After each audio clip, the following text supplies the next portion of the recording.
ada 1,2 juta sarjana per tahun, tapi serapan lowongan pekerjaan per tahun itu cuman berkisar 100 sampai 200 ribu.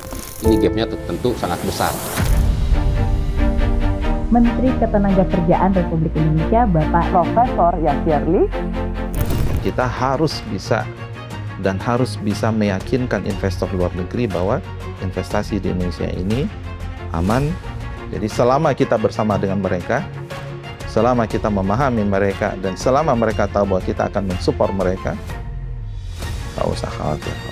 Ketika Indonesia memilih pertumbuhan berbasis sumber daya lokal, menurut saya itu adalah pilihan strategi yang jitu. Ini akan jadi tantangan nggak sih, Prof, ke workforce kita di 5 tahun ke depan lah?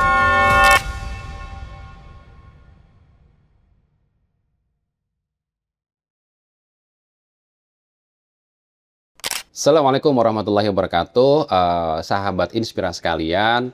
Kali ini kita kedatangan tamu yang sangat istimewa.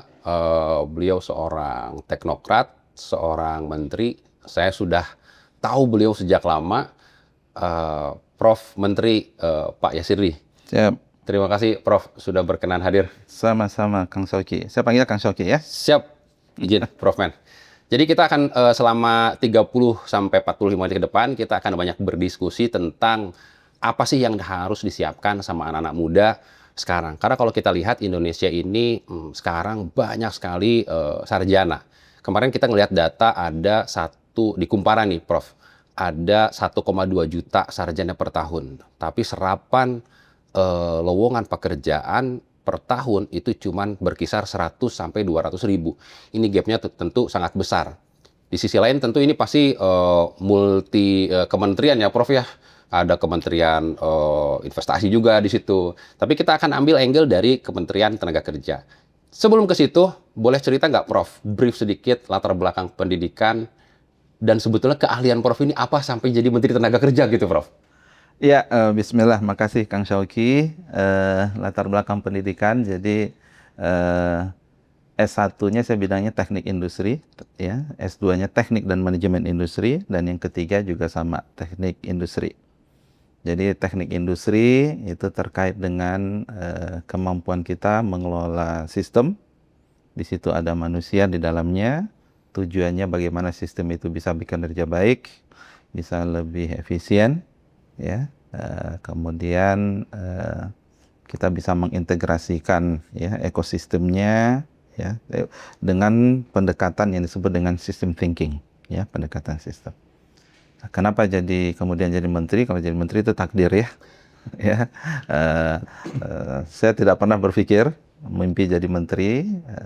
Yang saya selalu pikirkan adalah dimanapun saya berada, saya berusaha memberikan yang terbaik.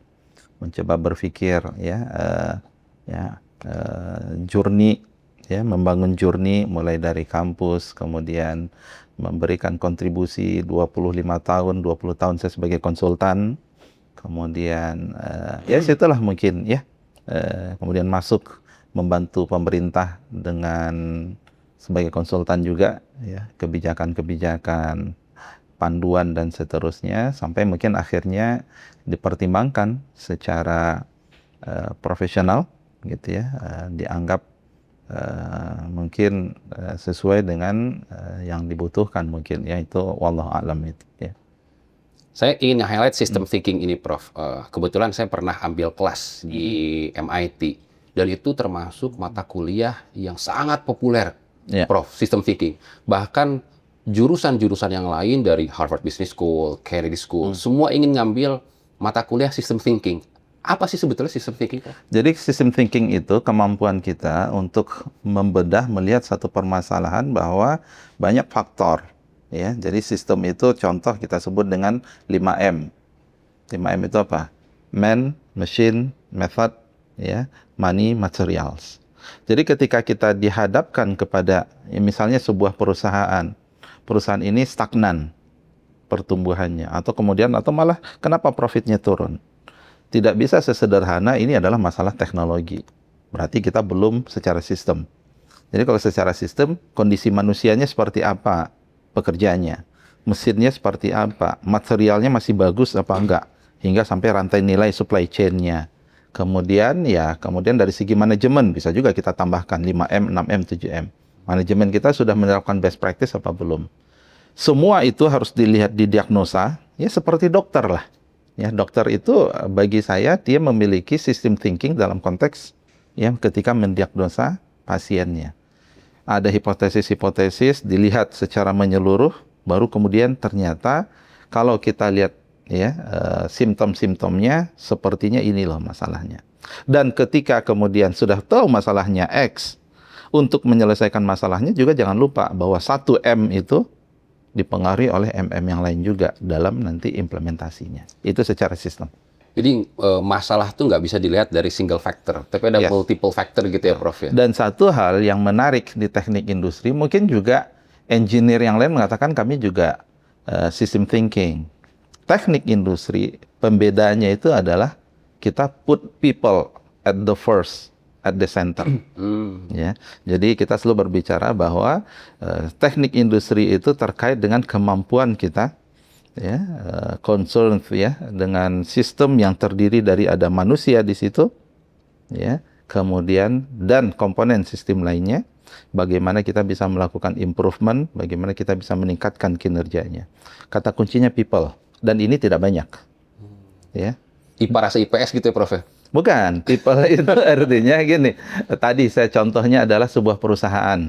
Iya. Ya, masalah. Maka kemudian sistem thinking kami adalah kita juga harus melihat manusia. Bahkan kalau kita gunakan pendekatan people center approach, bisa jadi adalah manusia yang kemudian yang harus mendapatkan fokus yang lebih besar sebagai apa ya, indikasi ya yang berkontribusi besar terhadap masalah tersebut. Dan dari people centris inilah makanya jadi Menteri Tenaga Kerja gitu ya, Prof ya.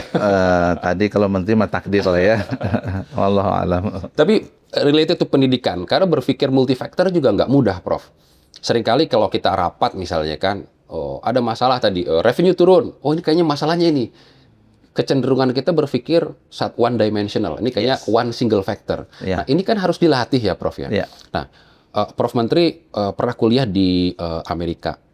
Apa sih sebetulnya, Prof, pengalaman puluhan tahun ngajar di ITB, sebagai akademisi, juga sebagai teknokrat, sebagai profesional juga, apa sih yang membedakan baik dari sisi model pendidikan di Amerika ketika Prof ke US, kemudian dengan di Indonesia, baik dari sisi pola pembelajaran maupun karakter studennya juga mungkin ya, pasti itu kan dua arah itu ya? Yang pertama, saya ingin juga mengatakan bahwa dalam beberapa aspek pendidikan kita tidak kalah. Oke. Buktinya saya bisa sekolah keluar, Kang Syauqi juga bisa keluar, dan kita di situ juga tidak kalah, gitu ya. Betul. Jadi kalau di Indonesia isunya bukan kemudian kita taruh general bahwa kita ya pendidikan kita secara ya semuanya bermasalah, enggak juga. Kampus-kampus yang baik menurut saya mereka sudah kompetitif. Tinggal isu kita ini adalah karena memang negara kita ini besar, Sabang sampai Merauke. Jadi terjadi disparitas gap. Memang banyak. Nah, kalau kampus ingin sukses, yang pertama kurikulumnya andal enggak, gitu ya. Sebenarnya ini bisa diselesaikan karena satu kampus yang ada di pelosok tinggal copy paste dari kampus yang sudah bagus, itu juga accessible. Jadi kurikulum nggak masalah. Yang kedua, dosennya, ya. Nah, apakah kualitas dosennya juga sama? Ya, karena dosen itu dia memang kalau apalagi sekarang dosen itu harus inspiring. Dia harus bisa kemudian mengajak mahasiswa itu untuk belajar, student center learning, gitu ya. Ini bisa jadi ada gap dan pasti ada gap di Indonesia, bahkan kalau kita bandingkan dengan luar negeri. Kemudian ini juga berdampak kepada academic environment, ya, lingkungan akademisnya. Ya, jadi kalau di luar negeri ketika orang semangat belajar atau di kampus-kampus ternama di Indonesia, ya pagi, siang, malam itu masih ramai kampusnya. Ya, luar negeri research-nya berjalan, ini juga sampai malam dan seterusnya. Ini adalah academic ya environment. Kemudian fasilitas, gitu ya. Kalau kita di luar negeri untuk mendapatkan akses jurnal, gitu ya, internet dan seterusnya itu tersedia. Di kampus-kampus yang besar itu lumayan, tapi kemudian ketika kita bicara ya di daerah, maka terjadi ada disparitas. Jadi sekali lagi Kang Soki, saya melihat tentu kalau kita bandingkan ya banyak faktor ya. Multifaktor lagi, Faktor kembali lagi. lagi ke situ ya. Tapi juga bukan kemudian semuanya kita bermasalah. Jadi challenge-nya kita ini Indonesia adalah disparitas tadi.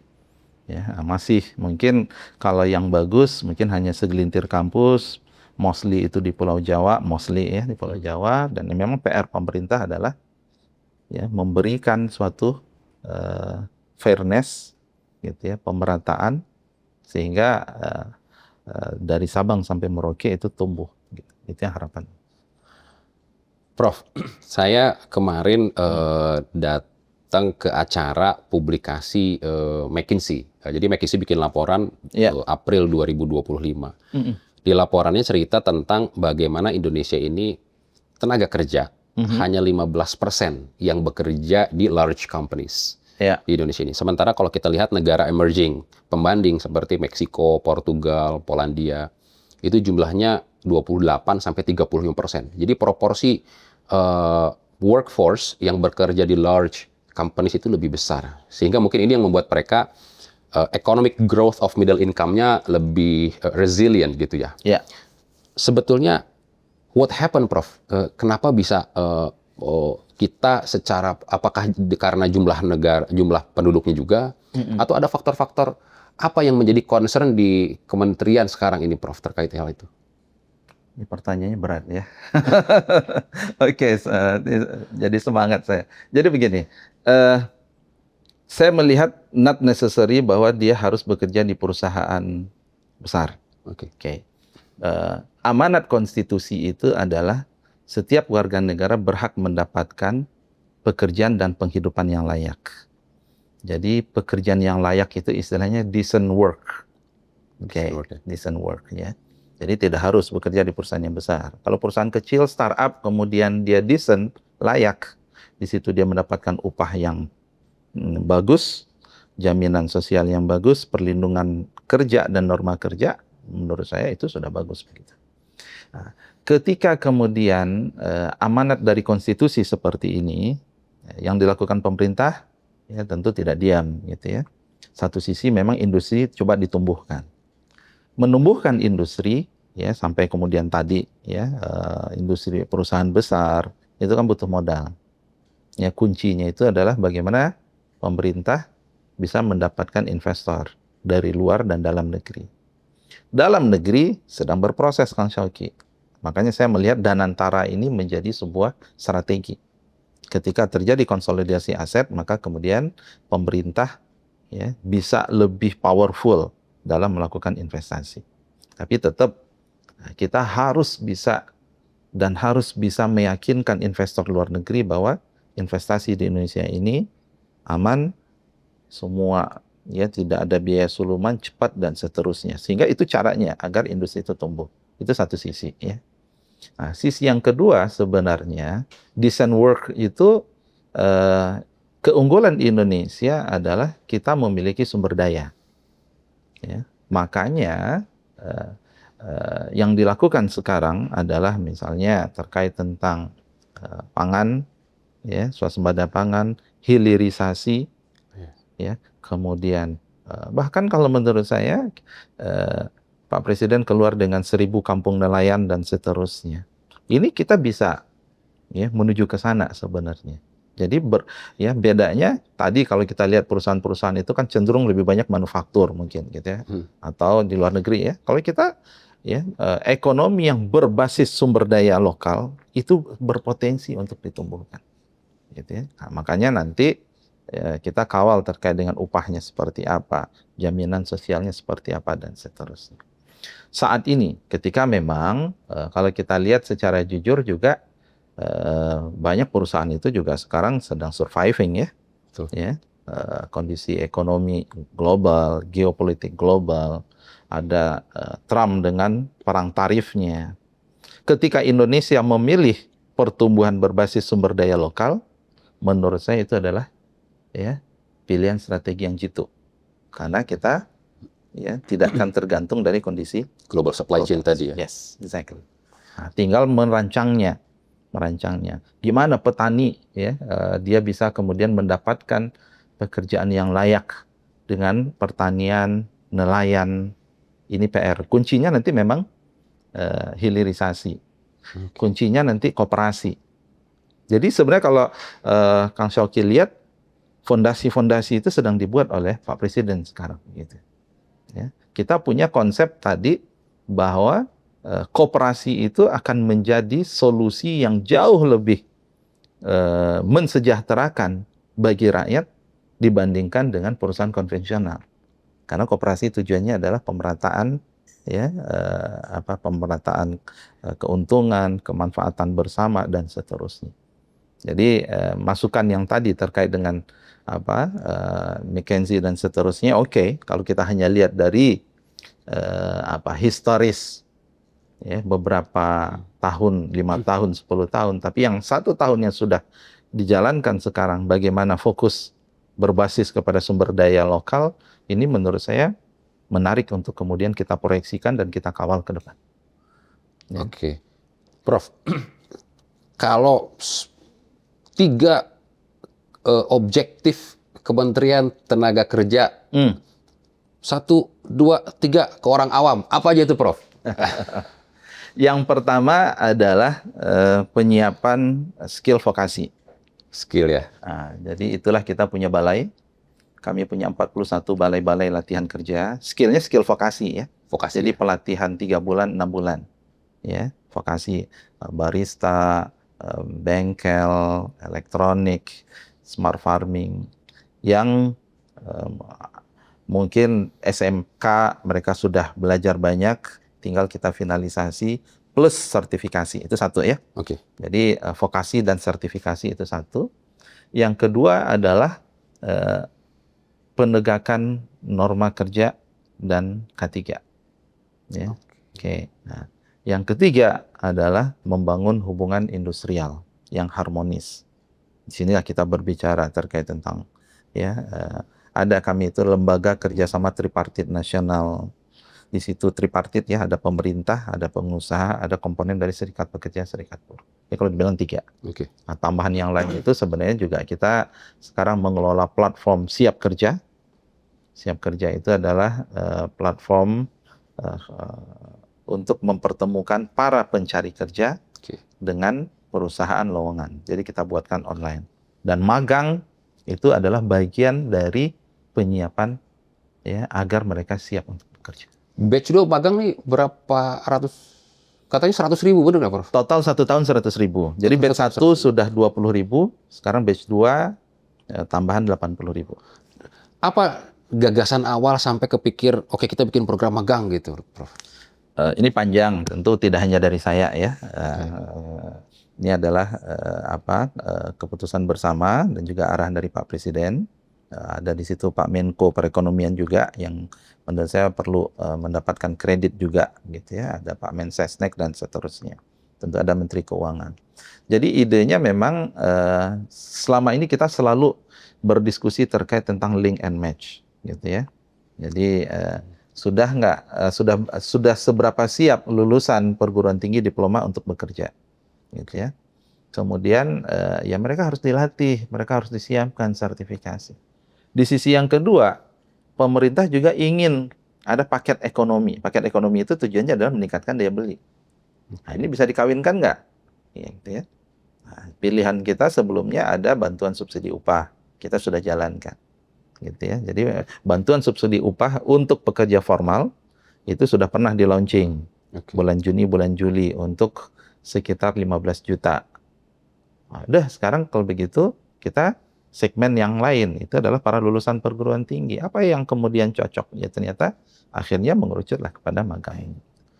Tapi ini pengaruh juga nggak sih, Prof, dari filosofi tata kelola Pak Presiden juga? Kan ada big government, ada small government gitu kan, ada market base, ada sosialis. Kelihatannya kalau Pak Prabowo ini kan program makan bergizi gratis, program magang, kemudian kenceng banget nih, Prof, bahwa anggaran fiskal ini untuk APBN ini untuk pemerataan cepat terdisburse ke bawah. Sebetulnya apa sih sosialis itu, Prof? Dan bener nggak sih Pak Prabowo tuh emang arahnya ke situ gitu kan? Beliau sangat concern dengan rakyat, gitu ya. Dan memang menurut saya seorang pemimpin harus begitu. Ya, jadi kalau Kang Soki ikuti cerita mulai target makan bergizi gratis 2029, maju 2028, 2027, sekarang 2026. Beliau cuma sederhana mengatakan ya rakyat kita tidak bisa menunggu, gitu ya. Nah, jadi pemihakan terhadap rakyat. Kemudian ada program sekolah rakyat, udah pernah dengar ya? Yes. Sekolah rakyat. Tahun ini 157 sekolah rakyat untuk para mereka-mereka yang berada di desil 1, desil 2. Jadi desil itu istilahnya kalau kita urutkan ya pendapatan ya atau pengeluaran dari yang paling rendah sampai paling tinggi, dibagi 10 mereka. Itu desil yang pertama itu adalah 10% yang terendah. Mereka yang kemiskinan ya menuju kemiskinan ekstrim atau menuju kemiskinan ekstrim. Desil 2 dan seterusnya. Nah, mereka yang dulu ya nggak pernah bermimpi bisa sekolah gitu ya, karena setiap hari harus membantu orang tuanya bekerja jadi pemulung, dan Pak Presiden sangat perhatian ya. Jadi mereka adalah yang kemudian berhak untuk sekolah rakyat. Awalnya rumahnya berandas tanah, nggak punya kamar, gubuk sederhana, sekarang diambil oleh pemerintah full beasiswa gitu ya. Ada punya selimut, kasur, makanannya cukup. Inilah bentuk pemihakan, dan menurut saya ya itulah amanat dari konstitusi, dan memang itulah pemimpin yang menurut kita yang kita butuhkan. Sejauh ini tantangan menjalani kebijakan multi menteri dan menjalani birokrasi apa, Prof? Dari dosen, profesional, jadi birokrat ini kan masih challenging nih. Ya, saya jadi konsultan kan 25 tahun. Konsultannya banyak di BUMN dan juga swasta.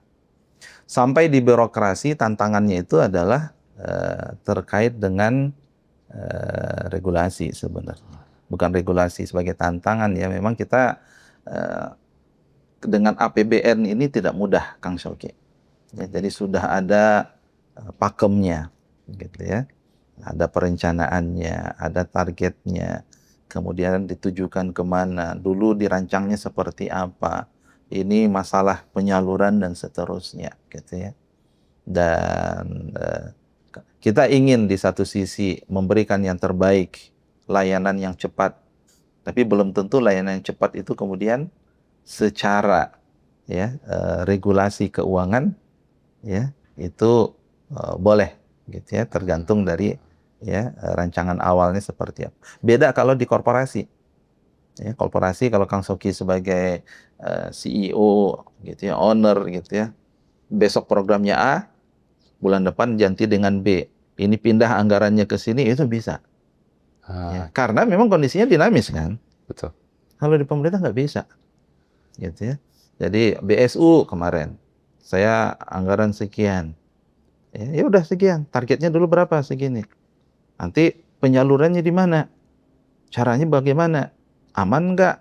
Transparan nggak? Governance seperti apa? Udah selesai programnya, uangnya boleh nggak saya pakai buat yang lain juga? Ya nggak bisa. Nah, jadi memang compliance dengan regulasi itu yang kemudian memang kita harus hati-hati sekali.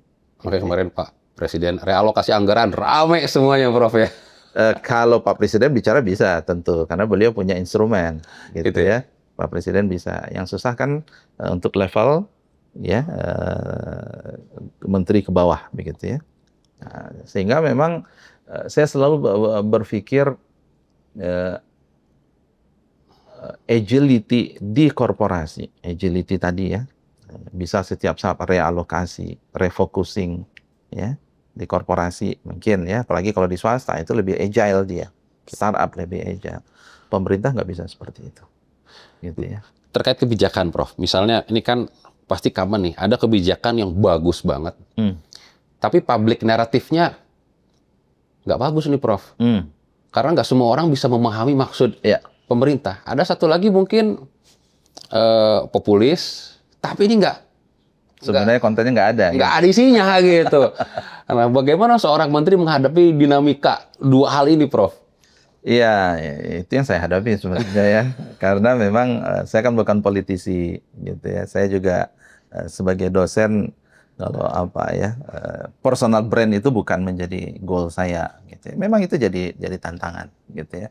Tapi di lain sisi eh, tadi ya, ini programnya bagus. Kita kan ingin menumbuhkan optimisme kepada masyarakat gitu dan seterusnya.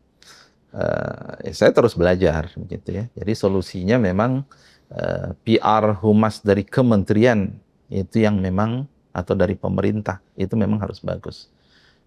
Tapi dengan eh, apa ya, dengan rule atau rambu-rambu yang jelas juga gitu ya. Masyarakat perlu juga kita edukasi terhadap sesuatu yang lebih substantif gitu ya. Ya, jadi tidak di sini ya mungkin di tengah-tengahnya ya. Ya, PR-nya harus lebih bagus, berikan substantif. Kemudian bagaimana kemudian konten itu bisa sampai kepada masyarakat, masyarakat teredukasi, masyarakat tahu bahwa ini bukan masalah gimmick gitu ya. Ya, ini bukan apa ya, lebih kepada populis enggak gitu. Karena memang ada ide besar, ada visi besar di belakangnya. Dan itu memang tugas pemerintah sebenarnya. Saya karena saya juga jadi dosen, Prof. Saya itu seringkali diskusi sama sesama dosen. Nah, banyak dosen-dosen yang lama yang merasa anak-anak sekarang kemampuan literasinya ini turun, apalagi dengan adanya ChatGPT gitu. Jadi ChatGPT itu harusnya meningkatkan produktivitas. Kalau kata rekan dosen saya, malah replacing the brain of the children. Gitu. Jadi dia nggak mau mikir, yang harusnya dia mikirnya itu lebih tajam begitu. Ya. Ini akan jadi tantangan nggak sih, Prof, ke workforce kita di 5 tahun ke depan lah? Pasti. Makanya kuncinya itu adalah value. Ya, value. Value ini yang tadi yang terkait dengan value itu kita turunkan atau terbaca dalam bentuk budaya. Nah, inilah yang kemudian harus ditumbuhkan di perguruan tinggi, di tempat kerja, di keluarga. Gitu ya. Oke. Nah, dan ini pekerjaan yang tidak mudah ya. Jadi perguruan tinggi value harus dibangun di situ gitu ya. Ya. Mana yang boleh, mana yang tidak gitu ya. Kemudian bagaimana disiplin itu ditegakkan, bagaimana literasi itu tetap bisa dipaksakan. Itu tugasnya. Disitulah academic environment tadi. Ya. Jadi nggak cuma sekedar ngajarin, ngasih material bisa, aja gitu ya. Bisa, ya. Yang kedua, ketika berada di perusahaan itu juga sama. Ya, memang kita punya ya isu terkait dengan produktivitas, gitu ya. Ada isu di situ kompetensi, ada isu budaya kerja, gitu ya. Jadi kalau top leader itu memberikan contoh, ya, ada coachnya, ada manajemen yang kemudian ya yang benar itu seperti ini loh. Ini loh, this the way we are using ChatGPT, Meta dan seterusnya, gitu ya. Jadi yang bekerja itu kemudian dia ikut dengan value itu, gitu ya. Jadi bukan masing-masing dengan cara-cara sendiri, termasuk juga di keluarga, ya. Jadi harus ada value untuk bekerja keras, gitu ya. Value ada jujur, transparansi. Jangan kemudian punyanya ChatGPT dibilang punyanya dia, gitu ya. Ya. Value untuk kemudian siap belajar sesuatu yang baru, ya, growth mindset dan seterusnya. Ya, itu yang menurut saya harus kita tumbuhkan. Ketika value itu ada, maka kemudian value semangat tadi ya, termasuk growth mindset, ya nggak masalah. Teknologi akan selalu menjadi enabler kita. Teknologi akan selalu menjadi tools kita. Gitu ya. Dan kita juga nggak akan khawatir. Ya, teknologi AI macam-macam juga akan jadi, tapi di lain sisi itu opportunity untuk kemudian belajar tersebut. Jadi satu sisi dia bisa jadi menggantikan tenaga kerja, menggantikan pekerjaan, tapi di sisi yang lain akan meng-create pekerjaan yang baru. Kuncinya value atau bahasa besarnya kita sebut dengan ethic. Ethic. Ya. Saya ingat baca waktu itu literatur. Jadi waktu pertama kali kalkulator diciptakan itu ahli-ahli matematika protes katanya gitu kan. Benar, bagus itu. Ini akan menggantikan kami. Ternyata enggak. Alih-alih menggantikan para ahli matematika, produktivitas orang-orang matematika sekarang lebih advance lagi gitu loh. Karena they think beyond akhirnya gitu. Kan ekspektasi kita harapannya ChatGPT can do the same thing ya Prof ya. Ya makanya value kan. Kalau guru di sekolahnya membiarkan orang menggunakan kalkulator, dia harus kawal. Ini ya istilahnya ini do not gitu ya. Nah, itu yang harus dibangun. Dan itu kalau value dibangun, etik dibangun, dia akan menjadi karakter. Dia akan menjadi mentalitas. Itu yang kita perlukan. Agak sedikit mundur, Prof. Kan Prof sampai 2 kali tadi bilang jadi menteri ini takdir. Kebetulan yang tidak pernah diminta. Tapi kan takdir itu ada kesiapan juga, Prof. 35 tahun lebih jadi profesional dan jadi dosen. Pasti ada kesiapan di situ. Boleh cerita nggak, Prof? Apa kebiasaan 2 atau 3 kebiasaan harian atau mingguan, Prof, yang nggak pernah lepas sehingga value, kompetensi, continuous learning ini tetap dijaga? Karena nggak gampang, Prof. Kadang-kadang kita kan ngelewatin malas ngebaca, kadang-kadang malas berolahraga atau malas bergaul, malas Kalau malas berolahraga sih agak kena sindir nih. Enggak juga sih, olahraganya kurang banyak ya. Pingpong, Prof. Iya, saya dosen 98 2025 berarti berapa tuh? 27 ya, belum 35 lah ya. Kita. Saya belajar kalau ditanya satu profesional. Ya. Jadi atau professional result orientation ya. Jangan pernah mengerjakan sesuatu yang asal-asalan. Itu nomor 1. Ya. Jadi saya bikin slide. Saya akan selalu bertanya, apakah ini adalah yang terbaik yang bisa saya lakukan? Saya membuat laporan konsultansi. Apakah ini sesuatu yang terbaik saya bisa lakukan? Menurut saya, kalau kita punya mindset itu, kita akan selalu terdorong untuk memberikan yang terbaik dan belajar sesuatu. Jadi, kayaknya ini mah ini belum nendang. Gimana cara bisa nendang? Ayo, saya belajar dulu yang sesuatu. Belajar, gitu ya. Kalau orang lain bisa, kenapa kita nggak bisa? Gitu ya. Itu juga yang kedua mungkin ya. Jadi kalau, wah bagus ini. Wah, kenapa dia bisa? Artinya kita juga bisa. Gitu ya. Ya, kita sekolah S3 ke luar negeri kan. Ketemu dengan bule, ketemu dengan orang di India, Cina, kita compete. Gitu ya, kita bersaing. Orang lain bisa ya, kita juga harus bisa. Gitu ya. Dan ternyata kita juga nggak kalah gitu ya, Prof. Ternyata kita juga nggak kalah, gitu ya. Jadi profesional, kemudian orang lain bisa, kenapa kita? Ujungnya memang adalah semangat untuk kita tetap belajar yang baru. Bahkan saya sampaikan, saya jadi menteri sekarang saya masih baca buku kok, saya bilang. Gitu ya. Jadi ada target buku harus selesai. Ya, kalau dulu ditarget. Ya, sekian minggu nih selesai. Kalau sekarang mungkin saya ada buku bagus nih, baca sekilas, cek. Mungkin targetkan 3 hari untuk lebih mendalami, besok selesai lihat lagi buku yang lain dan seterusnya. Gitu ya. Ya, apa ya? Lifelong learning ya. Tapi bahkan kemarin ketemu Yuza, beliau cerita bahwa Pak Prabowo juga sehari tuh baca 2 jam katanya baca buku. Saya sampai kepikir itu apa mungkin faktor keluarga juga atau faktor lingkungan. Kalau melihat profil orang tua Pak Prabowo kan mungkin udah dari peran orang tua juga mungkin ya, Prof ya. Iya, pasti harus ada peran dari orang tua. Nggak akan mungkin anaknya susah lah, bukan nggak mungkin, susah kita membangun budaya membaca di rumah kalau orang tuanya juga tidak membaca. Gitu. Jadi ini kunci, ini babnya bab parenting. Tapi ngomongin parenting, karena sekarang banyak orang tua yang khawatir, Prof. Kita punya sekolah, ada 2.500 student aktif, gitu. Setiap tahun kita naik. Salah satu kekhawatiran orang tua selalu, ini saya takut anak saya nggak siap, gitu kan. Nanti setelah mereka lulus, nggak ready, nggak hadapi. Kayaknya zaman saya dulu, orang tua saya dulu nggak sesusah sekarang. Ya, saya bisa juga. Zaman sekarang lebih susah. Mungkin 10, 15, 20 tahun lagi jauh lebih susah lagi. Tapi di sisi lain, banyak orang tua juga yang kebingungan. Karena sekarang misalnya kalau dulu software engineer tuh zaman-zaman startup lagi naik daun kan, wah hot banget nih. Sampai ada coding untuk anak TK gitu. Tiba-tiba sekarang Google bilang 70% coding mereka pakai AI. Ya. 30%-nya baru di-revise sama engineer mereka. How parents should prepare, Prof?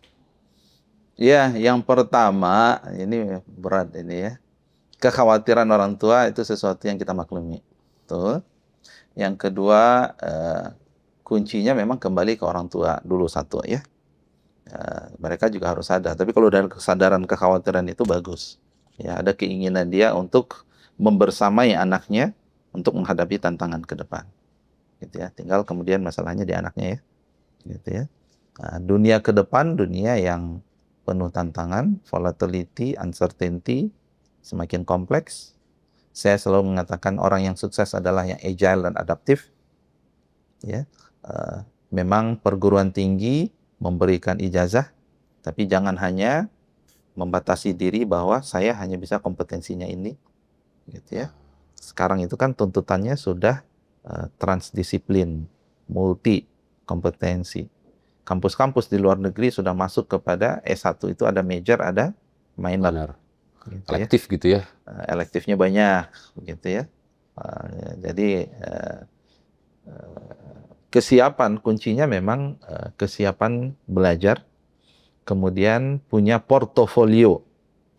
Punya portofolio terkait dengan kompetensi khusus. Jangan magang hanya tuh, satu. program magang ini bisa Yes. jadi masuk itu ya, Prof? Exactly. Ya. Dan 6 bulan magang, kalau dia mendapatkan kesempatan belajar banyak, ya, Powerful itu. itu powerful, lagi gratis. Dibayar lagi. Bayar ya. Ya. Saya selalu mengatakan disiplin multi kompetensi. Jadi jangan satu. Ya, apalagi sekarang terkait dengan AI, IT.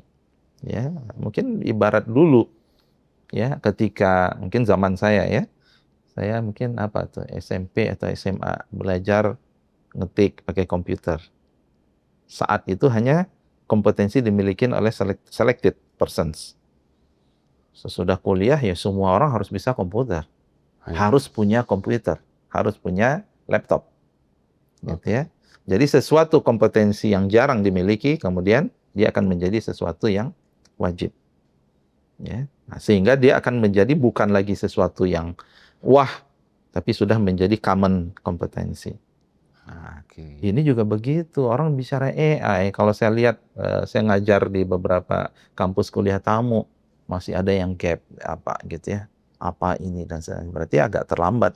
Ya, tapi walaupun tidak ada kata terlambat ya. Jadi, pastikan kalau dia seorang akuntansi, saya katakan, Anda akuntansi, Anda punya kemudian juga kompetensi terkait dengan IT. Bahasa Inggris, bahasa asing juga bagus. Ini loh yang dicari ke depan itu. Gitu ya. Jadi jangan pasif. Ya. Semakin banyak dia punya kompetensi dan itu kemudian saling mensupport. Kan saling mensupport. Ya, akuntansi dengan IT ya. Artinya dia bisa bekerja dengan lebih produktif, lebih cepat, lebih teliti, lebih akurat. Tambah bahasa. Kemudian tambah juga soft skill. Kemampuan dia untuk berinteraksi, teamwork. Jadi kuncinya tantangan ke depan akan dijawab dengan kesiapan kita belajar dan kesiapan kita untuk memiliki kompetensi lifelong learner tadi ya. Yes. Anyway, Prof, sekarang menteri banyak banget dari ITB. Ini ITB makin populer, sebelumnya juga udah populer. Banyak banget juga, ada bertambah gitu ya. Mendominasi lah, jumlah lulusannya terbanyak kan Prof sekarang dari ITB. Oh, saya nggak gitu. Ya. Udah gitu banyak yang tadi ternyata jurusannya nggak nyambung. Kita punya Menkes mantan bankir yang sebelumnya engineer gitu kan? Yes. Science ya, fisika. Nah, ini kenapa ITB bisa begitu sharp gitu? Waduh, ini harus. Ini siapa tahu jadi anak saya nanti yang penting nggak apa-apa lah kamu, yang penting S1-nya di ITB. Toh lihat tuh menteri-menteri juga nggak ada yang nyambung sama S1-nya gitu.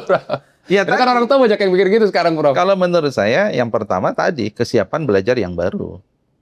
Kemudian kesiapan belajar yang baru, ITB memang academic environment-nya bagus gitu ya. Dia mampu bekerja mandiri, ingin jadi achievement-nya tinggi. Gitu ya. Anak dibikin lingkungan yang jadi mereka dipaksa ambisius juga akhirnya gitu. Ya, achievement lah, bukan ambisi ya, achievement. Beda ya? Kemudian ya motivasinya tinggi, ya, jadi nggak masalah gitu ya. Kampus sangat bagus dalam memberikan fondasi cara berpikir, problem solving, system thinking, ya, sehingga ketika dia pindah ini kan the matter of areanya aja. Memang harus belajar yang baru, gitu ya. Belajar yang baru ya di situ. Dan itu sebenarnya juga bukan shiftingnya 180 derajat juga, Kang Syauki ya. Saya yakin misalnya dia sebelumnya Menkes, kemudian seorang bankir, jadi Menkes itu bukan karena bankirnya, bukan karena dokternya, tapi adalah kemampuan manajerial misalnya. Gitu ya. Seorang yang kemudian lulusan engineer, kemudian dia masuk ke keuangan misalnya, mungkin dalam hal ketajaman analisisnya dan seterusnya, teknokratiknya gitu ya. Jadi masih dalam to some extent masih nyambung lah begitu ya. Jadi kayak tip of the iceberg, mungkin yang di atasnya itu technical keilmuan, tapi mungkin di bawah itu ada karakter, fundamental. Ya, salah satunya bisa gitu kali begitu. ya, Prof ya. Ya tidak hanya begitu, ada kesamaan skill tadi. Ya, Okay. jadi kalau dia bankir yang sukses. Bankir yang sukses itu memang dia tahu ilmu bank, tapi dia kemudian memiliki kemampuan manajerial, leadership yang bagus. Work ethic. Ya. Juga. Kemudian ketika dia di bank sukses, mungkin nggak kemudian dia pindah di kementerian, sukses nggak? Ya kalau dia kemudian menerapkan yang tadi, bukan bankirnya yang diterapkan, tapi adalah leadership-nya, ya, kemampuan dia ya mengelola people-nya, kemampuan dia memecahkan masalah, orchestrating, membangun network. Jadi lebih ke soft skill-nya, bukan technical skill. I see. Ya. Terakhir, Prof, boleh nggak pesan for parents sekarang? Tua, ya? Karena sekarang Indonesia ini kan secara demografi bonus demografi, tapi justru sekarang menjadi anxious generation. Sampai ada bukunya tuh. Kita semua anxious dengan diri kita sendiri, apalagi buat anak-anak kita gitu. Yeah. Dan ini proporsinya kan dominating our demography. Yeah. Apa pesan untuk supaya kita lebih prepare baik Parent ya? as a parent atau untuk diri kita juga bahkan gitu. For the next 10, 15, 20 years. Because saya pribadi I might still be productive in the next 20 years of course kan ya. Yeah. Ini audiensnya parent ya? Enggak ya? Yes. Kalau parent, saya juga bukan contoh yang baik ya, tapi saya sedang belajar. Ada fasenya kita memang dominan kepada anak, gitu ya. Kita kita mengarahkan dominan, tapi ketika dia sudah mulai masuk usia remaja, kita harus menjadi sebagai coach buat mereka. Ya, jadi memahami mereka itu dulu nomor satu. Memahami mereka, mensupport mereka, gitu ya. Jangan sampai anxiety tadi seolah-olah kita lebih tahu dari mereka. Gitu ya. Jadi kita harus duduk bersama mereka. Jangan-jangan mereka belum sama ininya, gitu ya. Gelombangnya, gitu ya. Ini sesuatu yang harus didiskusikan, gitu ya. Sampai kita sama yang kita pahami dengan yang dia pahami. Kemudian cari solusi bersama dengan duduk dengan mereka. Support apapun yang mereka pilih. Tugas kita sebagai orang tua hanya mengarahkan, gitu ya. Ya, jadi jangan sampai orang tua anxiety-nya, kamu itu jangan gini, nak, kata anaknya malah. Terus didikte gitu ya. Didikte. Harus ke situ. Itu nggak bisa. Jadi samakan frekuensi. Oke. Ya, jadi memang komunikasi menjadi kunci. Sama frekuensi, kemudian beri rambu-rambu, serahkan dia untuk memilih. Ya. Tenang aja, karena dunia anak-anak itu totally different. The way of thinking kita dengan mereka beda. Ya, saya dalam banyak hal ya, saya hanya mengarahkan. Pilihannya ini ya, A, B, C, D. Ya, tapi harus ingat loh, ke depan itu berat loh, begini. Kamu mau pilih apa? Ketika dia sudah memilih, ya saya mah nggak mau kuliah, kasarnya ekstrim ya. Saya mau belajar ini aja. Bener nih, kita coba giniin gitu ya. Ya sudah, kalau dalam batas tertentu. Saya nggak siap kayaknya dengar anak saya bilang nggak mau kuliah. Bisa jadi ekstrim. Kasih dia support, tapi tetap evaluasi 3 bulan, 6 bulan. Atau itu terlalu ekstrim kali Kang Syauki. Saya mau milihnya adalah seni musik atau TV. Ya. Kita harus dalami itu. Cara berpikirnya begitu. Ya. Kenapa seperti itu? Kan empathy ya. Yes. Ya. Ini bisa jadi memang benar pilihannya. dia yang lebih tahu dunia dia. Dia akan bicara. Ke depan itu storytelling, content creator, YouTuber gitu ya. YouTuber yang lebih gimana? Nah, kita punya value di keluarga. Yang seperti apa? Ya sudah kita support. Selama value-nya itu Iya susah. Kalau mau dipaksakan juga nggak bisa dipaksakan. Anak ya generasi Gen Z, milenial kan tidak mau didikte. Kita serahkan pilihan ke dia. Apalagi kalau udah semakin dewasa dia ya. Nah, tugas kita adalah sebagai coach. Ya, jadi coach. ya coach kita memberitahu ini. Jadi selama kita bersama dengan mereka, selama kita memahami mereka dan selama mereka tahu bahwa kita akan mensupport mereka, nggak usah khawatir kalau menurut saya. Siap. Ya. Jadi Wirausaha juga bisa menjadi solusi juga. nggak ada masalah ya. Nggak usah takut. Yang kita khawatirkan itu adalah komunikasi kita kemudian menjadi jauh dengan mereka, gitu ya. Itu yang kita khawatir.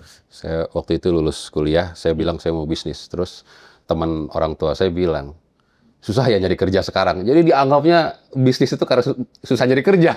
Itu kan persepsi lama.